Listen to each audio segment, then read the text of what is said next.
Assalamualaikum warahmatullahi wabarakatuh. Perkenalkan, nama saya Andita Rahmadatiwi dari SD Negeri Sidoarjo. Setelah belajar pada topik 1 Merdeka Mengajar, saya akan membuat aksi nyata, yaitu menyebarkan pemahaman tentang Merdeka Mengajar. Pada topik Merdeka Mengajar ini, kita akan mempelajari 3 hal, yaitu yang pertama, pemahaman, gagasan, dan prinsip pendidikan berdasarkan Ki Hajar Dewantara.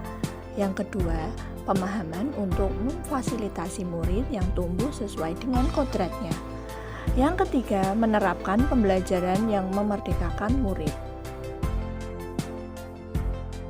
Pada topik yang pertama, kita akan mempelajari 5 modul, yaitu modul yang pertama, mengenali dan memahami diri sebagai pendidik. Modul 2, mendidik dan mengajar. Modul 3, mendampingi murid dengan utuh dan menyeluruh.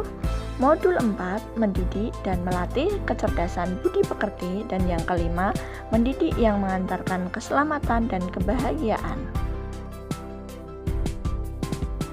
Bapak Ibu guru yang hebat, di modul yang pertama yaitu mengenali dan memahami diri pendidik. Apa yang harus kita ketahui? Yang pertama adalah kita harus memahami dan menghayati diri sebagai manusia merdeka untuk terus belajar. Yang kedua, menyelaraskan peran guru yang relevan dengan konteks murid dan zaman. Dan yang ketiga, bertutur kata lembut, mendengarkan pendapat, memotivasi untuk gemar dan senang belajar. Lantas, bagaimana mendidik dan mengajar pada era merdeka belajar? Kita harus menghilangkan sistem pada pengajaran zaman kolonial. Apa saja itu? Yaitu memukul siswa karena tidak bisa mengerjakan tugas, menyeragamkan pengerjaan tugas, melakukan perankingan berdasarkan kemampuan pengetahuan, siswa duduk menghadap ke depan dengan suasana kelas yang hening, meminta siswa berdiri di depan kelas saat lalai mengerjakan tugas.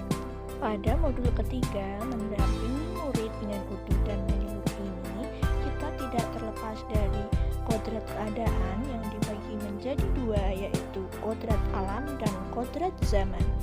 Kodrat alam yaitu menyesuaikan sifat dan bentuk lingkungan pada murid, dan kodrat zaman yaitu menyesuaikan zaman di mana murid tersebut tumbuh. Dalam mendampingi murid dengan utuh dan menyeluruh, kita tidak terlepas dari asas trikon yang dianggap sebagai jawaban atas pembelajaran yang berpihak kepada murid. Asas trikon ada 3, yaitu kontinu, konvergen, dan konsentris. Kontinu adalah pengembangan berkesinambungan dan dilakukan terus-menerus. Konvergen adalah pengembangan yang dapat mengambil dari berbagai sumber, dan konsentris adalah pengembangan pendidikan yang dilakukan harus sesuai dengan kepribadian kita sendiri. Dalam implementasi kurikulum merdeka, guru seharusnya mendidik dan melatih kecerdasan budi pekerti yang akan dipelajari pada modul 4 ini. Yang pertama, kita dapat melatih keberanian berpendapat, kemudian mengasah perasaan dan perilaku, memunculkan kehendak, dan juga pendidikan dapat mempengaruhi bagian intelligible dan bagian biologis muridnya. Modul yang kelima yaitu pendidikan yang menghantarkan keselamatan dan kebahagiaan. Apa saja itu?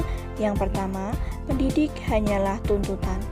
Selayaknya pendidik sekarang adalah menjadi seorang fasilitator, tidak mendikte muridnya. Yang kedua, setiap murid mempunyai kodrat potensi yang berbeda. Nomor 3, pendidikan tidak dapat berkehendak atas kodrat potensi dari murid. Yang keempat, menerapkan sistem Among dan semboyan Ki Hajar Dewantara. Dan yang kelima, menerapkan pembelajaran proyek serta digitalisasi. Trisentra pendidikan yang akan diperoleh oleh siswa atau murid. Yang pertama, keluarga.